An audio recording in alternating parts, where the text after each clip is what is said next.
How the Rhinoceros Got His Skin by Rudyard Kipling. Once upon a time, on an uninhabited island on the shores of the Red Sea, there lived a Parsi, from whose hat the rays of the sun were reflected in more than oriental splendor.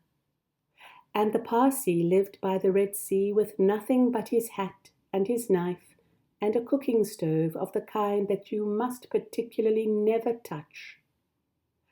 And one day he took flour and water, and currants and plums and sugar and things, and made himself one cake which was 2 feet across and 3 feet thick. It was indeed a superior comestible. That's magic. And he put it on the stove, because he was allowed to cook on that stove, and he baked it till it was all done brown and smelt most sentimental. But just as he was going to eat it, there came down to the beach, from the altogether uninhabited interior, one rhinoceros with a horn on his nose, 2 piggy eyes, and few manners. In those days the rhinoceros skin fitted him quite tight. There were no wrinkles in it anywhere. He looked exactly like a Noah's Ark rhinoceros, but of course much bigger. All the same, he had no manners then, and he had no manners now, and he never will have any manners. He said, "How?" And the Parsi left that cake and climbed to the top of the palm tree with nothing on but his hat, from which the rays of the sun were always reflected in more than oriental splendor. And the rhinoceros upset the oil stove with his nose, and the cake rolled on the sand, and he spiked that cake on the horn of his nose, and he ate it, and he went away, waving his tail, to the desolate and exclusively uninhabited interior, which abuts on the islands of Mazanderan Socotra, and the promontories of the larger Equinoxes.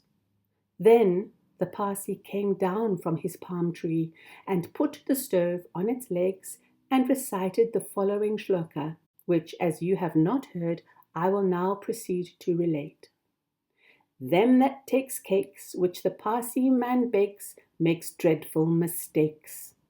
And there was a great deal more in that than you would think, because 5 weeks later there was a heat wave in the Red Sea, and everybody took off all the clothes they had. The Parsi took off his hat, but the rhinoceros took off his skin and carried it over his shoulder as he came down to the beach to bathe. In those days it buttoned underneath with 3 buttons and looked like a waterproof. He said nothing whatever about the Parsi's cake, because he had eaten it all, and he never had any manners then, since, or henceforward. He waddled straight into the water and blew bubbles through his nose, leaving his skin on the beach. Presently the Parsi came by and found the skin, and he smiled one smile that ran all round his face 2 times. Then he danced 3 times round the skin and rubbed his hands.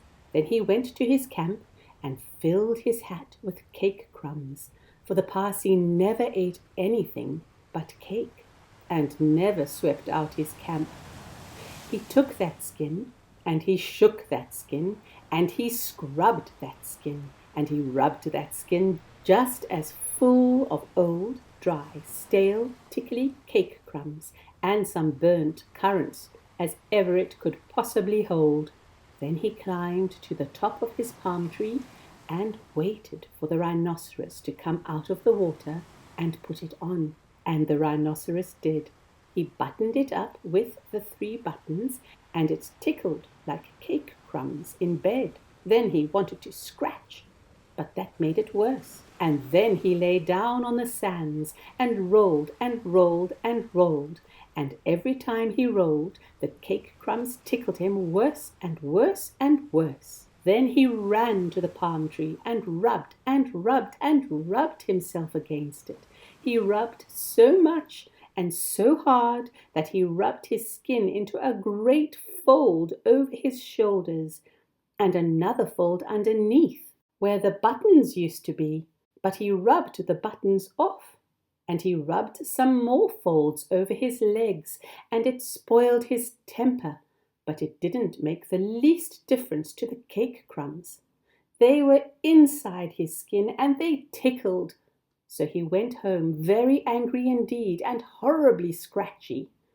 And from that day to this, every rhinoceros has great folds in his skin and a very bad temper, all on account of the cake crumbs inside. But the Parsi came down from his palm tree, wearing his hat, from which the rays of the sun were reflected in more than oriental splendor, packed up his cooking stove, and went away in the direction of Orotavo, Amygdala, the upland meadows of Anantarivo, and the marshes of Sonaput.